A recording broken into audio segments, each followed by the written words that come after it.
the infection experience in San Francisco. We were also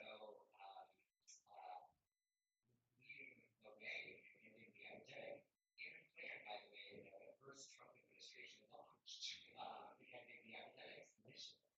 And now here we are in the second Trump administration, and we are experiencing the unrelenting pace of what has been just catastrophic dismantling of the rights of so many of the long and an attack on the people that many of our organizations love and care about every day. And the world of so much progress that we have fought for so long. And so much of that is damage that many of us, unfortunately, will not be able to fix in our lifetime, which is very hard for us to digest as we go about life. But that doesn't mean that there's not still so much to fight. So we are excited to dive in tonight to do a little bit of reflecting on Vegas tonight.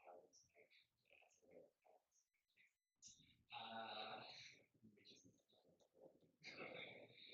so I think we're going to start with maybe folks next to me are going to introduce themselves, name pronouns, where they work. And then maybe offer a brief reflection on the first 90 days, how you've been navigating the changes and how you're feeling. Thank you. My name is Dr. Ludwig. So I'm a EGP researcher and clinician, and I work at San General.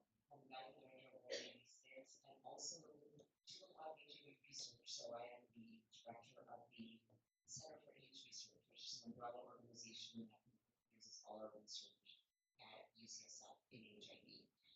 I have been in the city since 1996 when I came here just to do HIV because that's all I ever wanted to do. And I came here to UCSF as an intern and then did a fellowship at the health faculty. So in terms of what is life has been like, it's been, I actually never experienced anything like this. And the word unprecedented comes up all the time, but also so does the worry that Dr. G just said, the idea that we're not going to be able to recover. And I was just thinking about, because a reporter asked me why did this feel different than in 1981 when Reagan had the knowledge of what's happening with HIV. I think what feels different is we have all the tools. We have prevention, we have treatment, we were really getting good research into cure, and you have it all and you dismantle it and you take it away. That is really terrible. It's like almost like you put it in was Pepfar, and that is January University, and migration was January 10 was Pepfar, and that is January University, and migration was January 20. January 24th, and the postdoc worker was put on Pepfar, and then they brought it back some, but then they dismantled USAID, so by doing that, you can't bring back Pepfar. So Pepfar isn't back, and people truly are like not getting medication. It's like people are truly dying of track for we listen to this time every 21 minutes, which hours of HIV. That's how we know now. That's international. And then domestic comes in treatment.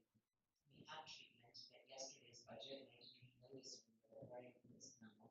Yesterday's proposed budget that got leaked to the Washington Post and we were looking at all it was 40% cut it NIH, 44% cut the species, and we're cut it out and HIV altogether. That was part of the first implementation. It was the little pillars. It was diagnosing, treating, preventing, and responding to outbreaks. And we were a high incidence county, so we were getting EAG money, and we were going to bring down the incidence. To cut out that whole program it feels impossible to contemplate just 12 hours of that's it. So it's feeling terrible. I can't leave. I even want to ice cream. And it is really dull. It's unrelenting. And it has to get better.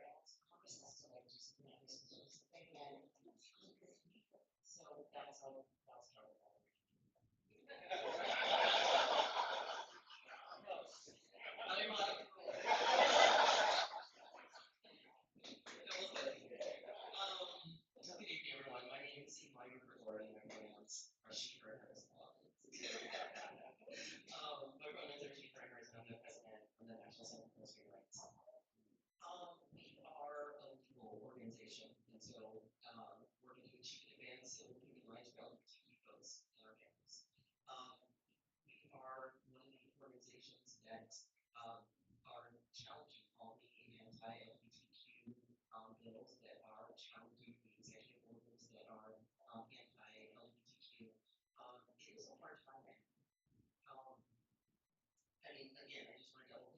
said, when I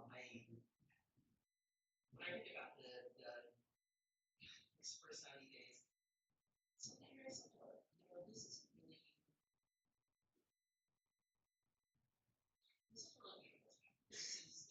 It's scary, but what's more than that is chaotic. And that was intentional, because we were just talking about this. We did this really happen, right? All of the bad things that happened, we did some stuff. It is actually spelled out, and but what we didn't realize is how quickly this. We didn't realize the chaos. And I started thinking about not just what's happening, but why it's happening, what that impact is. And these things when something happens and it's ridiculous, anyway, I'll put on the fund and then I'll put on the fund comes back the next day. And this administration acts like there's no cost to it. And these things happen just do whatever and fix it or ask for forgiveness later. It's always we have responsibilities that we can just shirk and not usually and finally, we folks to pay attention and say, hey, this is unconstitutional, this is legally illegal, this can't be. Folks don't want to look at television, they don't want to read news, and that part is intentional. It is to put out so much in front of us that people say, you know what, I can't actually deal with this. I have to think about my mental health, and I understand that. But that's also part of what's happening. It's putting out so much that we can't actually respond to it. And that we start taking for granted that things that are unconstitutional and illegal happening, and we just say, well, he's gonna do something that's unconstitutional. And that's not okay.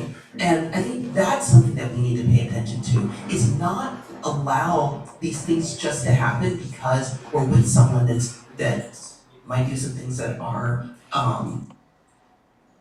illegitimate, that are unconstitutional, that are literally illegal, that we have to make sure that we're not letting the administration get away with this. So that's what I would start with. It's a hard time, but I guess I just want to say too, there are folks that are fighting back. These, the organizations that we represent in front of you, we are doing work every single day to help keep people safe. And while this is, we're not allowed to say unprecedented at our organization anymore.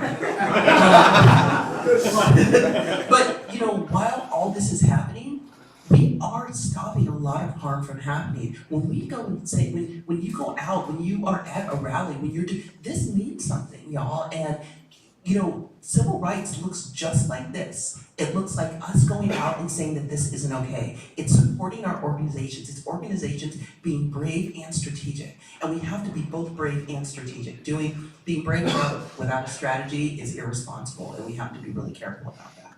Okay, and that's what I'll say.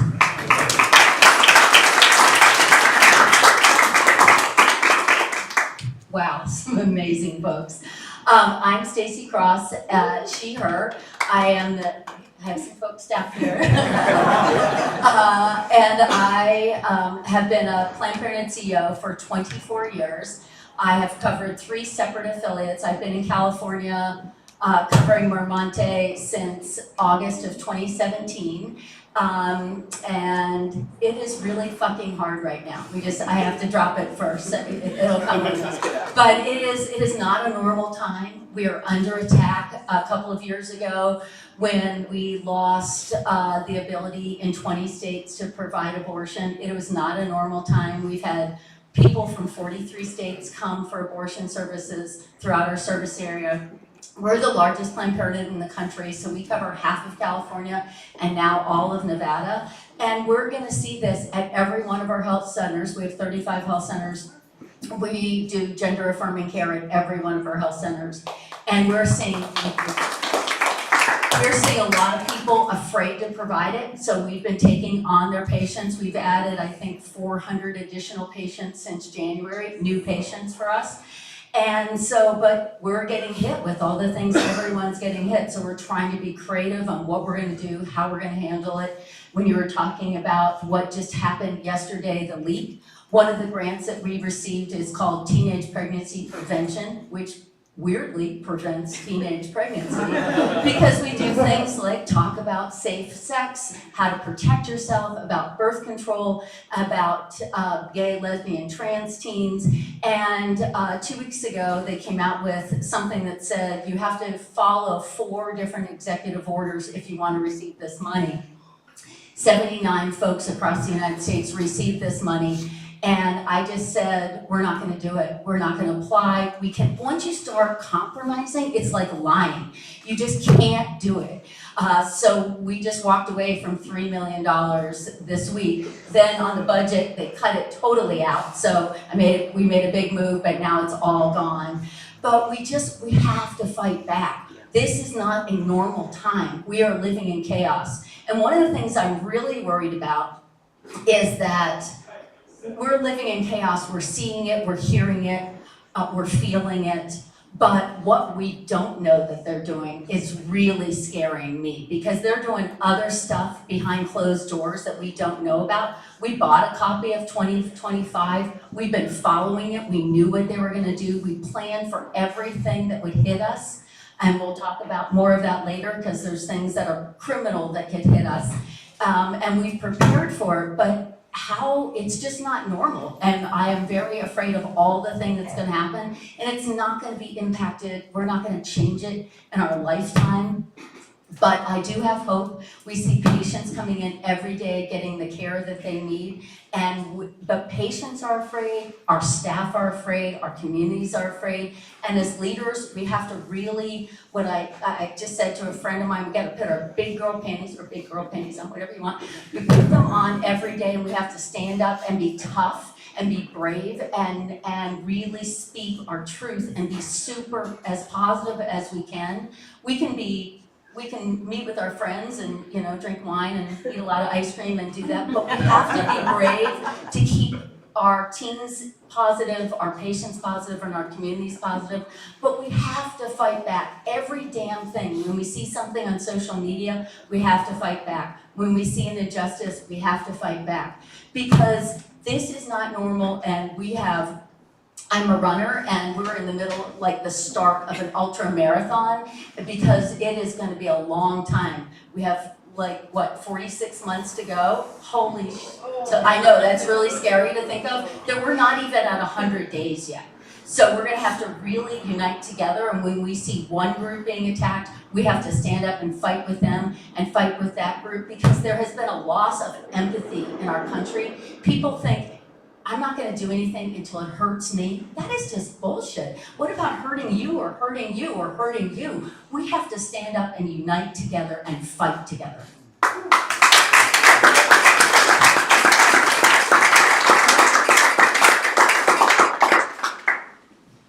Thank you so much.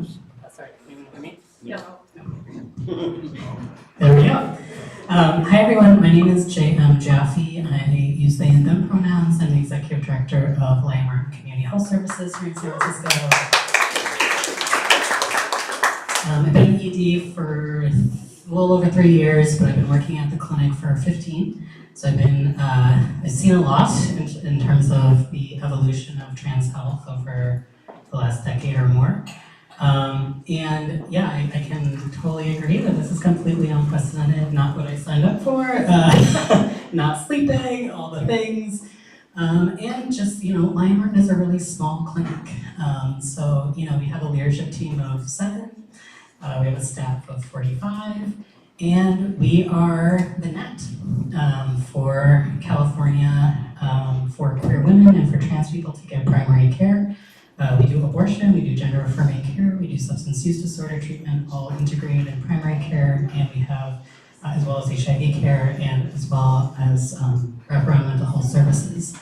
So, when I became the first trans ED to run a federally qualified health center, I really, entered into this time of, growth, and we need to do so much here to really create a state-of-the-art innovative clinic for queer and trans health here in San Francisco. We don't have a Fenway, right? We don't have a Whitman Walker or a Callum Lord here, so we were really trying to be that. And then, our first inkling that this was going to be a different situation was when our premier guaranteed income program for trans people was attacked at the city level. And so we were really excited to, provide, no strings attached income to trans people, $1,200 a month. And we saw that the alt-right group, Justice League, sued the city over that, and that ended the program very quickly. And that was right before Trump was elected. So that was the first sign to us that this was not going to be any old administration. Reading Project 2025 was certainly disconcerting, and when he was elected, I think all of us were really in shock. Even though there was obviously that potential, our staff was 80% trans themselves, and providers who are trans are living in fear every day. We had to get in-person security, we had to do anti-doxing and cybersecurity efforts to make sure that our staff are safe, as well as our patients. We have now a escorting program so that people can be accompanied to their transportation when they leave the clinic, just because we're such a target right now. So safety has really been a main thing, self-defense classes, handing out pepper spray, everything we could think of to do. And then on the financial side, obviously, all these FQHCs that are LGBT focused all over the country have lost hundreds of millions of dollars in funding for operations and especially for research. We saw that the pausing of the federal funding for research happened, it was then rescinded, and then all of those same organizations got letters that their contracts were just terminated. So that's hundreds of thousands of dollars all over the country that was specifically devoted to queer and trans health and research. So these big institutions like UCSF, Stanford, right, Fenway, Cal Moore, their research programs are all being gutted. And we're hearing from Whitman Walker that they're scaling back trans care, right? And these are our LGBT, safety net organizations. Luckily, unluckily, Limerick doesn't have a lot of federal funding because we're so small. So in some ways we're a little bit protected from all of that, but we still had a state grant that was federally funded that was eliminated. It lost $100,000 after a day, right? So these changes are happening quickly. We're talking about your organization gets a letter and the next day, 10 people are fired. So we're seeing people who I have looked up to for decades, like mentors in queer and trans health, who were let go, right? We're seeing an economic impact on our field and on our communities directly because they chose to work for their own systems that could reimburse for gender-affirming care.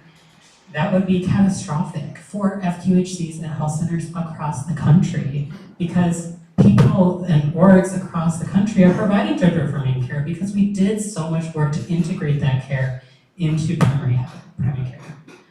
We did so much work to make sure that pharmacies would fill those prescriptions. And now we're seeing attacks on every single level. Gender-affirming care was just stripped, gender dysphoria was just stripped as a protected disability class yesterday.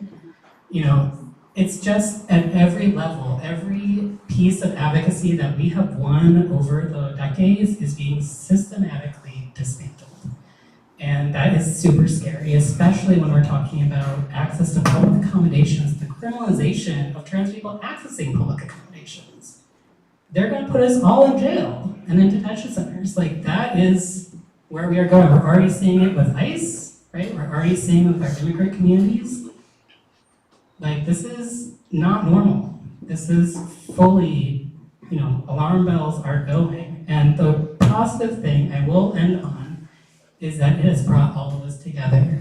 I do think during the Biden administration, there was a false sense of safety and we lost each other during that time. There was a lot of siloing. So I just have to say I'm really grateful to be here. I'm really grateful to be with these leaders and with all of you so that we can form community connection to make sure that we can weather these storms.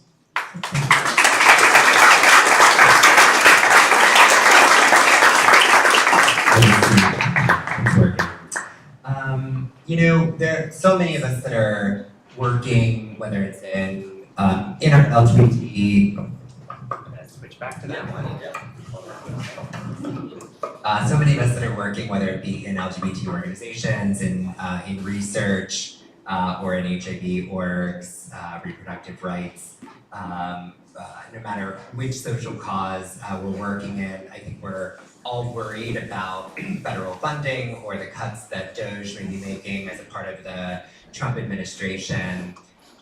We've talked a lot already about what may be at risk, but I'm wondering if there are other specific things that you all are worried about that may be at risk, and then at whatever level you may be comfortable speaking, are there contingency plans in place? I think there's a lot of fear in community about what do we do. All we hear about is all the cuts coming, so how are we gonna preserve and what contingency plans may be? It was that very day.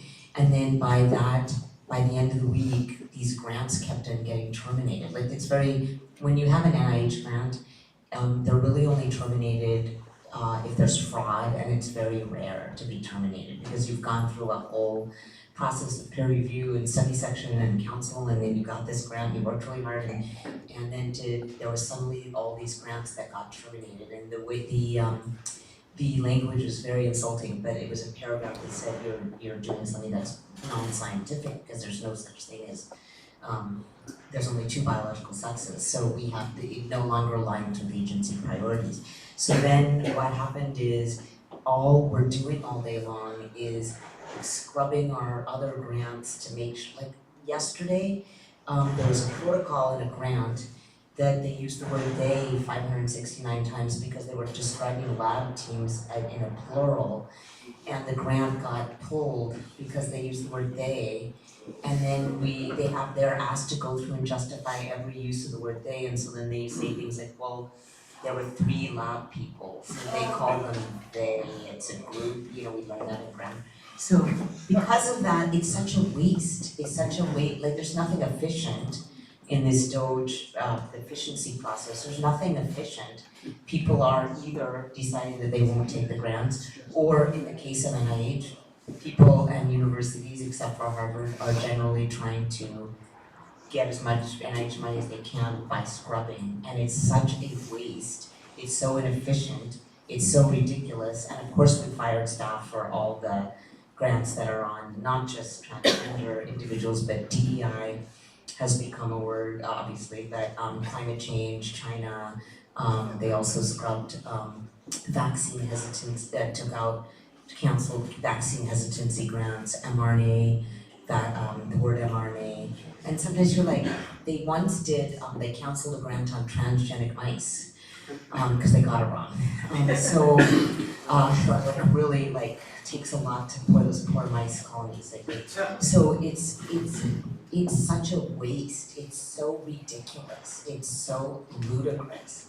And so that's the research world. And then you can't do meaningful research because you have to do meaningful research in prevention and treatment in the populations that are most affected. And so you can't, you have to do research in populations like gay people, you have to. And so we had to cut out all that, we changed all the words sexual minority men to men. It's so dumb, it's just stupid, and it's not saving anyone any money if we don't get that terminated, because then now everyone's rewriting that grant using the language that we think they want. It's so ridiculous. So anyway, the effects on research I think are very concerning because research is what led to PrEP, pre-exposure prophylaxis, everything that's happened was from research. There was a JAMA paper last week that showed that out of 365 drugs approved in this country from 2010 to 2019, 361 of them were from NIH-funded research. So that's how important the NIH is. That's everyone's life-saving meds, they're coming from that. Because if you rely on pharmaceutical companies, you won't get generalizable studies, you won't get the populations that are most at risk. They'll do quick studies in the easiest to recruit individuals. They don't have generalizable studies. And so we get drugs approved because we have to show that they're generalizable across populations at risk. So it's the NIH that does that research.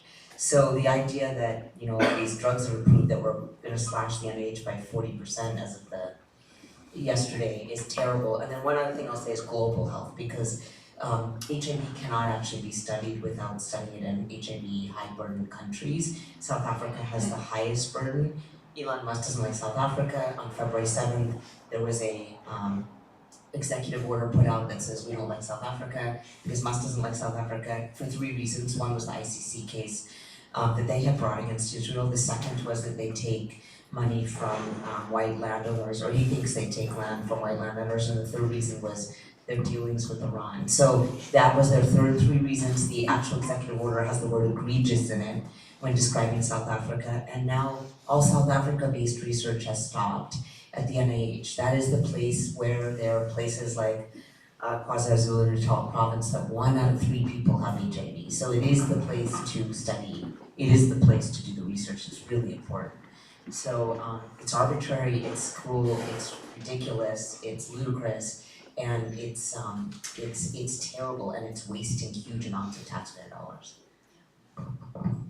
Thank you so much. I was just gonna say, it's also, again, we wanna pay attention to what this does for all of us. And, in this country, if we don't have data, then we don't have the means to take care of our community, because data is what informs policy, and policy is what informs funding. And so if you're able to take away data, then we're not able to protect our communities. And we know the most underrepresented communities have very different and worse outcomes. And if we're not able to take care of our folks, this is intentional, what's happening. And we just have to make sure that we're paying attention to that. I want to say, you asked about contingency. So we are an organization that doesn't have federal funding. So I'm not thinking about that so much right now. But what I am thinking about is that we all need each other. And when federal funding is taken away so quickly and people lose positions just like that, then it makes all of us less safe. Honestly, things are happening so wildly here that every single week we are less safe than we were before. The things that we were worried about on Monday, and I think about this, I look at the news every morning before I do, like the things that we're talking about on Monday are very different than what we're talking about on Friday, and they're all a problem, and this is our life right now. And so when you think about like contingency planning, I'm realizing it's also true that even though we don't have federal funding, I'm very much concerned because our work is less effective if Planned Parenthood isn't around, it isn't as robust, and that matters for all of the work that we're doing. But it's also that we have to continue doing our work. One of the things that I've been hearing is that people are like, all of these things they're unconstitutional. So what is our plan for if the administration stops, following the rule of law? Look, we can't do their jobs for them. Our job is to continue doing our work to the best of our ability. And so what I've had our team do, we concentrate on the things that we lead in. If we do them best, we're doing them. If HRC does them better than we do, then we don't do them. Because what we have to do is we have to lead the work that we're doing. And we have to trust that our partners are leading and doing the best work they can. Because that's how we're gonna get through this, is everyone doing the very, very best work we can. So when I think about contingency planning, it's shutting out the noise and it's continuing to do our work. Our work is what it is, there's not so much we can cut out. Like as soon as the anti-LGBTQ orders came out, we were the first organization that went and sued the administration. Like, we're not hiding, and we can't. If we can't do LGBTQ stuff, what are we doing? So we can't do anything anyway, and I would just say that in this moment, that's what this is going to look like, is continuing to do this really, really important work. And so I'm honored that we get to do it. Thank you. So we have been doing a lot of contingency planning. As I said, we bought a copy of 2025, we read it, it's not an easy read, but we prepared for a lot of the things. We do get a lot of federal funding. There's always been a defund Planned Parenthood, and to the surprise of the federal government, we are not a budget line in the federal government. So we we get reimbursed for the care that we provide through Medicaid and Family Pack and other things. They are going after that. We are prepared for that. We know that's gonna happen. We've been working with the state here. Nevada's a whole different, definitely a whole different state. So its funding sources are different there, but we're looking at what we can get backfill if we lose our federal funding. We think they're gonna go after it in a variety of ways. We do DEI so that we know that they're gonna come after it that way, gender affirming care. We're actually looking at some creative ways because last year we had about, I think about 10,000 gender affirming care patients. We know we're getting more right now, but we don't wanna walk away from that. So we're looking at creative ways. I know this is live stream, so I wanna be careful about how we're looking at it, but we're looking at some creative ways for us to continue to provide gender affirming care. We know it saves lives and we don't want to stop, and we're not gonna stop until they tell us absolutely we have to stop. But we're gonna we're very creative and resilient. We're gonna be continuing to be creative and resilient. We know there are things that were in Project 2025 that we have prepared for. One of them is called Comstock. Comstock was because they're reaching back into the 1800s, from 150 years ago, a postmaster general that said he passed a law that you can't send things that he deemed obscene in the mail. And this was birth control information, abortion information, and mostly pornography. So last generations, at least 50 years, the only way they've been using this is if you receive child porn through the mail, you got charged with Comstock. But now they're saying if you receive medications for medication abortion in the mail or through FedEx, you could be charged with criminal charges for this. So as soon as the election happened, we got enough medication abortion for an entire year. We added, for us, a half a year. We always kept 6 months. A half a year is about $1.3 million. Unexpected expense. We're trying to keep that stockpile up. And we can have it here. We just can't send it in the mail or FedEx it. And so I go out and visit every one of our sites. And I was at 2 health centers this week. And I said, so next year, I may be coming to visit you, and then I may have medication abortion in the back of my car to drop off. Because as long as we have it, we can deliver it. So we can drive it to Nevada, because we have a nice stockpile here. It's not made here in California, and if the governor's been trying to figure out how to manufacture it. But it's not just medication, abortion, and equipment, which is also used by every labor and delivery for help with miscarriage management. So they're going to be impacted also.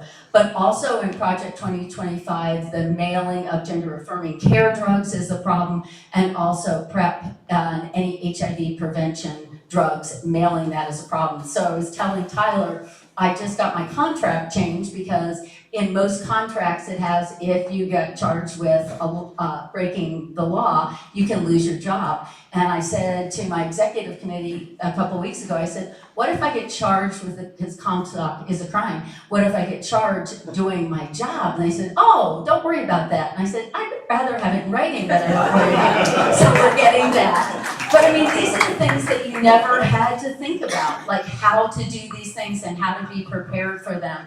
But there have been all kinds that we're worried about fetal personhood being put in everything that they're doing right now, because that means you can't, this is when, for folks that are using IVF, this is when they couldn't use that. They're making it illegal because of fetal personhood. That means life begins at conception. So a woman that might be miscarrying in Idaho is a vessel, and they need to protect the fetus over the woman. So this is where we're at right now. I don't know if anybody has started watching Handmaid's Tale again, but it's like too freaking real right now.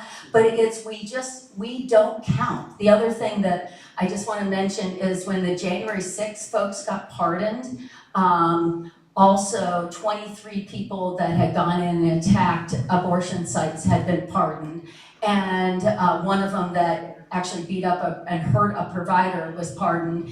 And my friend that is a CEO in North Carolina had one of them show up. They were pardoned, and he arrived with the sign that said, I'm back and I have a gun, because he was pardoned so he can buy a gun. And so we have to worry about our staff in a way that we always have had to worry about at Planned Parenthood. We have bulletproof gas, and we have steel or Kevlar. We have a way to get everybody back in case something happens in our waiting rooms.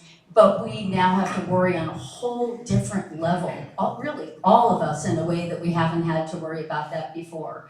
So I would say we have a whole variety of contingency plans for every type of possibility, every attack, and we're all in budgeting right now, so we're doing multiple different types of budgeting. But it is a challenging time, but we have to keep fighting back, being creative and being resilient, because every number that we talk about is a person's life, and one person is too important to lose or be impacted by this stuff that's happening right now.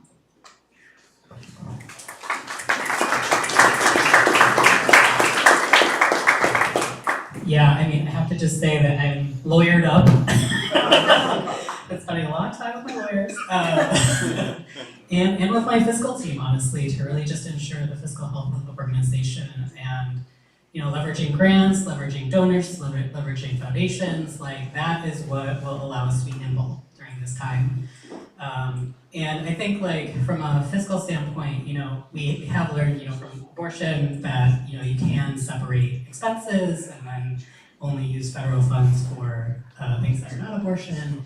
Obviously, that's much harder with gender affirming care since we are fully integrated in primary care, and that's our model right now. But, you know, obviously it would be more difficult operationally as far as like creating the structure for this, but we could, in theory, like separate our gender affirming care and abortion services from our primary care. There's also like, you know, we've talked about, do we create another organization? You know, like, so there's like lots of really big lifts that are sure possible, but this is definitely going to be a death by a thousand cuts situation. I will say though that, you know, Lion Martin has been around since 1979. We've had a lot of fiscal drama over the years, and we're still here, and we've never had one day off. So, you know, we know how to survive on a shoestring budget. We know how to use our community, and we know that our community will care for us when the federal government will not, because we've been there before. So that is my contingency plan, and I hope y'all are with me on that.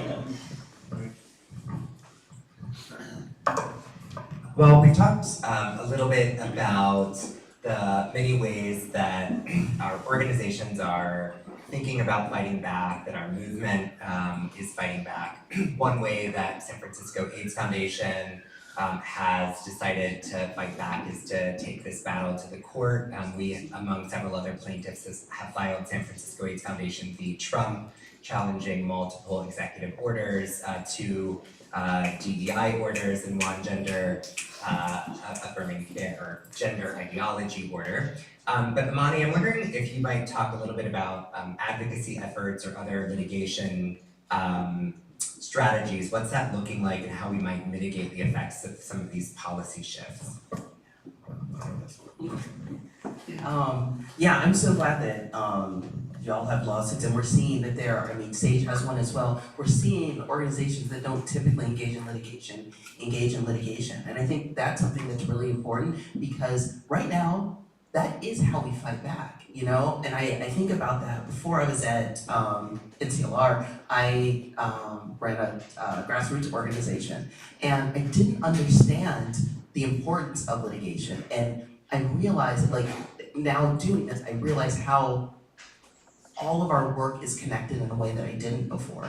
But in this moment, the way that we can fight back is through the courts. And so I think pay a lot of attention to folks that are doing litigation work, and to make sure that we are holding folks accountable. Like, this is actually what is supposed to keep, there is checks and balances. Like those are things that exist. And we can't, just because, you know, there may be, you know, folks that are pretending like it doesn't exist, that doesn't mean that it doesn't exist. And it is up to us to make sure that we are holding folks accountable and that we're not forgetting these things. You know, something that's happening right now, we know the Equality Act is gonna be reintroduced in April, which is something really amazing. And I think that, you know, in this moment, we tend to forget that a lot of our rights aren't actually rights. There are things that we assume that we have that are true and fair and equal that actually aren't true. And so, you know, something like the Equality Act would be something that would help The Equality Act is something that would fill in the gaps that we don't have the support that we need. That's something that we're doing. Fighting back in courts. You know, something that that folks can do if you're not associated with organizations is really thinking about being at rallies, thinking about being at marches. You know, in a moment like this, we need to do everything we can that's doing something. You know, like a few weeks ago when Senator Booker started speaking for 25 hours, I remember when it first started, I was like, the vote already happened. What is, and then just his speaking and saying, I'm actually not going to do nothing. I'm not going to do nothing. It reminds folks that in this moment we need to be doing something. Now I will say, I wish that a lot of people were doing a lot more, and I think they can be, and I think they should be. But you know, it's up to some of us that are going to be the first ones to step out. You know, like I said before, us and our partners at GLAAD Law, we are the first to challenge an anti-LGBTQ executive order. And it's not that other people aren't going to be doing this, but it's scary. It's like, okay, wait a minute, let's see what's gonna happen. We just came out and said, hey, this isn't okay, and we're gonna say that it's not okay, and we're gonna say that's not okay immediately, and we filed the very next day. You know, the cases that we're taking are also strategic ones. You know, one of the first case that we filed was against Bureau of Prisons, and it was moving trans women to a men's facility. That would be such incredible violence. Like, these women would face such incredible violence. And I say that because in a time that we're scared, there will be folks that fall through the cracks. And incarcerated trans women are going to be folks that fall through the cracks. There's going to be other cases that we take on that people are going to jump on, and there are going to be multiple challenges. But in cases like this, no one was fighting us to go and protect these women. And so it's going to be important that we are thinking about the most underrepresented in our communities. And the other case that we challenged immediately was the trans military ban. And I say that because I think a lot of people have a lot of different feelings about the military and saying, like, there's other things we could be thinking about. And sure, that's absolutely true. And also, anytime we're in a place where you are fully qualified to do something but you can't because of who you are, that has to make our spidey sense go off. That is such a dangerous place for all of us to be. And so we want to be thinking about these things. Now, I believe that other folks are going to be challenging these as well, but this is what's happening during a time that we're also looking at, you know, the Supreme Court is about to hear a case about it's a gender affirming care when we are in light company. But typically, I just say it's healthcare because it is just healthcare. And I try not to fall into the types of traps that our opponents would say. And they try to make things like say, oh, it's gender affirming care, it's some weird healthcare, when it's actually the exact same healthcare that people get all the time. And we don't talk about any other healthcare like that. But all this is to say, this summer we're going to hear this decision from the Supreme Court, and it's happening during this time when we're seeing just all of these anti-trans attacks, and that part is worrisome. So I would say that while we're doing all these fighting, please let folks know, let the Supreme Court know, like there will be unrest if they don't rule right on this. You know, like we are, and honestly, like this, I wasn't planning to talk about this, but this Grimeti case is actually a really big deal. This is saying that folks can have healthcare, but it's actually a very narrow question they're asking. They're asking if trans people are having like some sort of special care, and actually no, trans people are being discriminated against. You know, when we think about puberty blockers, I mean, the people that get puberty blockers when trans people are cis people are not trans people, and we get it all the time. If in any time as a cis woman, if I needed testosterone, if I needed more testosterone, I could get that pretty easily, and that is true with most folks. But when we're talking about any other sort of hormone replacement therapy, when we talk about it for trans people, that's where this discrimination lies. And so if there's discrimination happening, it is that trans people are being discriminated against. And we are talking about healthcare. If we can't get the healthcare we need, we are all in a world of trouble. And I think you can think about that like, I mean, trans people are being taken out of public life. Like that is what's happening. And so I don't want to say like we need to protect trans people right now. That is where our attention needs to be. And also, like for folks that need more than that, if we are all less safe if everyone can't get the health care that they need. Do whatever it takes, but honestly, y'all, this is where our fight has to be right now. Okay, didn't mean to fuck up.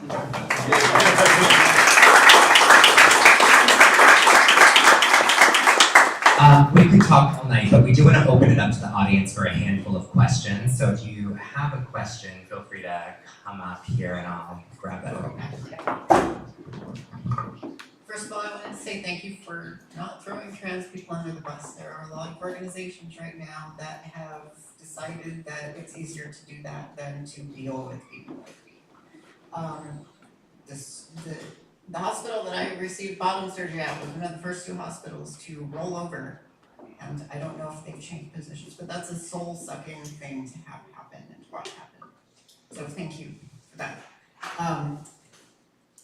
I guess my main question is, a few days ago, or the last couple days in, I believe, Massachusetts, they have begun working on laws to protect people from, especially trans people, but I think the entire queer community, from federal prosecution. And I was just wondering if anyone knows if anything like that is happening in the state of California, if that is being worked on right now.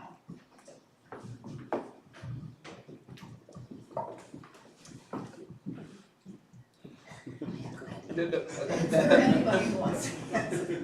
I don't know of any of that's happening in California right now. Are you? No, what I was gonna actually say is that the state has to step up. So like I think there was kind of, if you see that if the governor wants to be the 2028 contender, then he gave up safe access, he didn't give syringe access, sorry, not syringe access, but safe consumption sites. He declined to do that because he wants to be more popular and and I think there's a real question about 2 things. One is that in terms of Medicaid, we have expanded Medicaid for undocumented immigrants in the state of California. So if the federal government says you can't do that, the state has to provide, they really do have to step up. They have to provide Medicaid for undocumented immigrants. And he's not touching that issue yet, and I don't know if he would, and then same with trans health. So I'm worried because the state has to, the city also has to. So the city then should instead, they should backfill services that get cut. That should be a contingency management thing, but haven't seen yet that either for immigrants or for trans individuals. Hey, yes, so they did propose a $100 million fund to basically subsidize trans care in California. So I know that they are working on that. And then we do have shield laws in California, so providers are protected. And I do think they just introduced something that would strengthen our current shield law. And if anyone has details, feel free. But I know that that is something that we've been really pushing for with the state. And I think that the state has been more open to those talks and those conversations, even though the governor talked to Charlie Kirk on this podcast. But I think on the city level is something where I feel like all of us could really push harder with our new mayor, especially around the pipe ban for smoking supplies, but also just to really focus on ensuring that trans orgs are not getting cuts and increasing our budgets, because we have not seen that kind of mentality coming from the new mayor, which has been kind of hard to process during this time. So Just the same shield laws that are protecting providers providing abortion to out of state, they're trying to use the same laws to strengthen that for gender affirming care. And if you take care of immigrants, so undocumented, which we made sure that any of our records have no documentation of that in case because I worry about those a lot, and so everything is clean.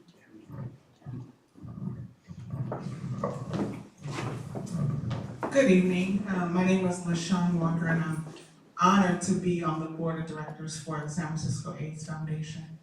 And I wanted to just make a comment about this idea of litigation in this season that we're in. People who hold marginalized identities are used to being on the receiving end of litigation, right? So this moment is about being on the offensive. And I realize that it's a scary time.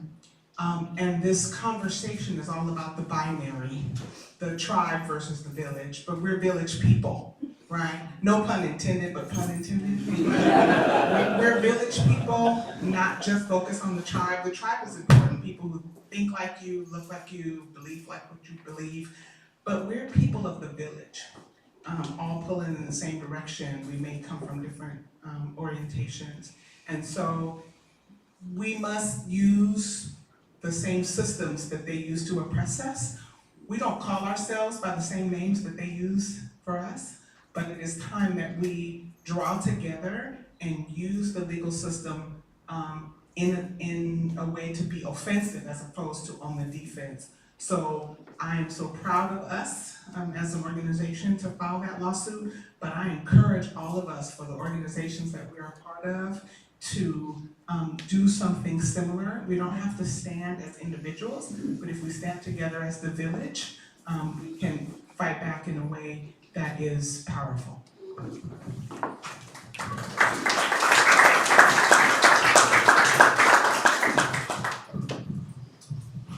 We have time for one more question, if there's anything else.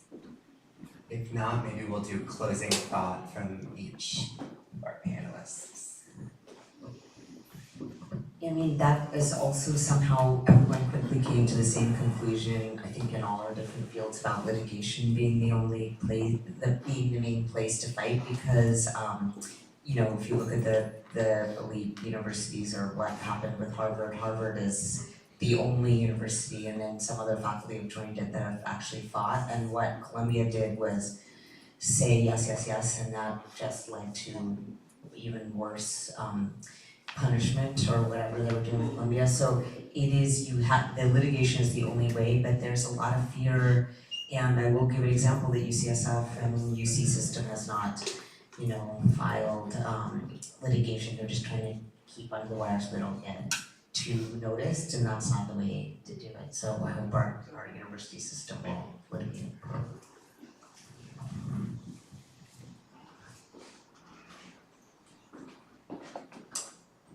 Give me a minute, I don't have a last statement yet. Okay, because you've been so profound. Yeah. So we are suing nationally for Title X, which is just got lost. It's a family planning program that has been around for over 50 years, passed by President Nixon, which was Republican, and he understood the connection between family planning, unplanned pregnancies, and poverty. That's gone. The teenage pregnancy prevention money that I was talking about, that's gone. Our national office is suing for that. One thing I meant to mention with that is that they are really talking about, and you're probably seeing this too, taking away HPV vaccines as part of this. And that Australia started using HPV vaccines about 10 years prior to us. And they pretty much eradicated cervical cancer and other types of cancer by this. And so we have to keep suing for things like that. But we also have to stand up and fight back in every way possible. Every hit that we take, we have to stand up, brush ourselves off, because there's 1,000 people behind us or more for every hit that we take. And so every one of us has a responsibility. And I know one of the things that we didn't talk about is people have been like super overwhelmed, and you can't watch the news because it's too much. But we have to start paying attention, because this is not normal, and they're doing evil. These are evil people doing evil things. Like, I think of Musk as a mass murderer, because that's who he is. That's the result of his actions. And we can't be silent about what just happened to the tough student. That was the Gestapo that showed up and took that student off. It is not normal, so we have to keep speaking out. I'm proud of Harvard and the fact that we have to speak out. I'm proud of corporations that are fighting back also, because that's really important. but we have to sue. We were talking about, I've talked to more lawyers in the last 6 weeks than in my entire life. So, and I like lawyers mostly, but I didn't really think I'd spend this much time talking to them. But we all have to work together. That's why thank you for having us tonight, this community of folks working together, thinking together, and really protecting each other and standing up for all the hate that we are facing together.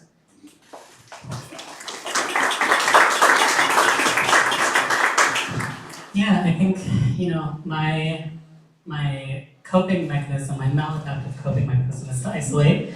And so I'm really glad to be here. I'm really glad to be with all of you because I think that is how we will get through this. We've learned from HIV, we've learned about ACT UP, we've learned how to navigate, Jane during Roe, before Roe. We've had trans healthcare for centuries, this is not new to us. We will continue to do what we do every day, regardless of what happens at the federal level. So I just am here to say that we're not going anywhere. We will continue our work. And we can't do that without all of you. And that is really clear in this moment. So I guess that's where I'll pause.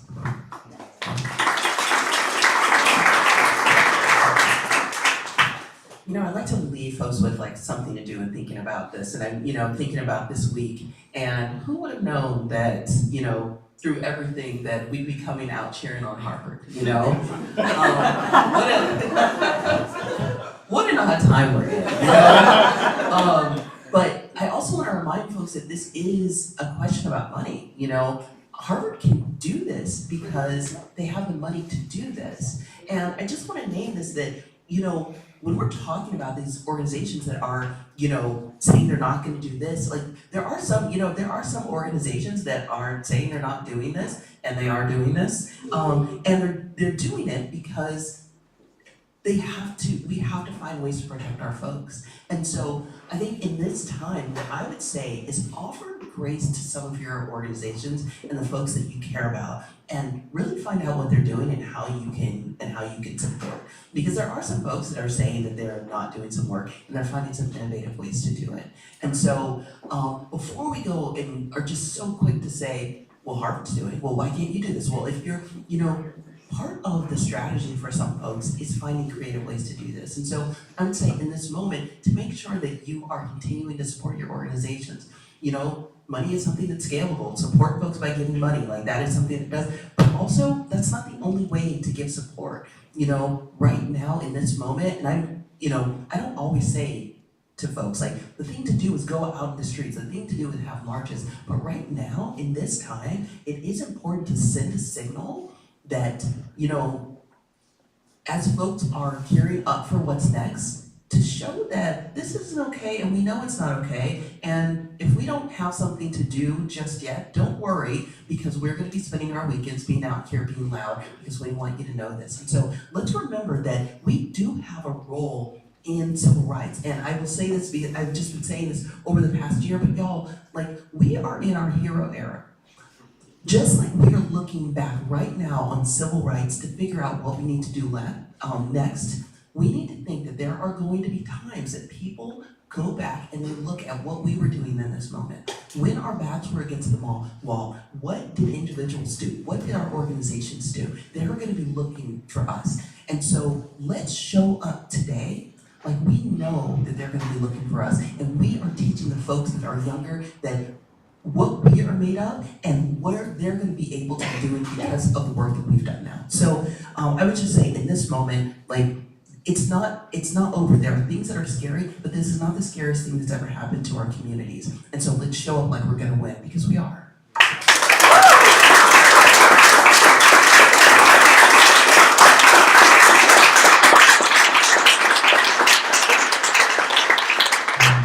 I just want to end on a moment of gratitude in a couple of ways. One, for the staff of San Francisco AIDS Foundation that helped us put together this event tonight.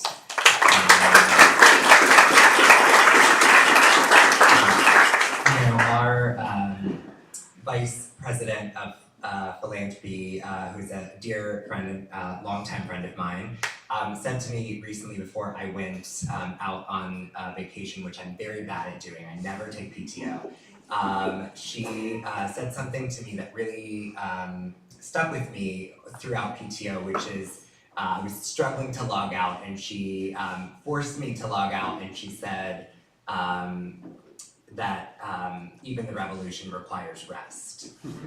I actually just today published in the last 24 hours published on our website a blog about this. So my gratitude also goes to each of you, and I hope that you'll read my blog today about this, because as leaders in this moment, in this time, we don't offer ourselves the luxury of rest, and it has only been 87 days.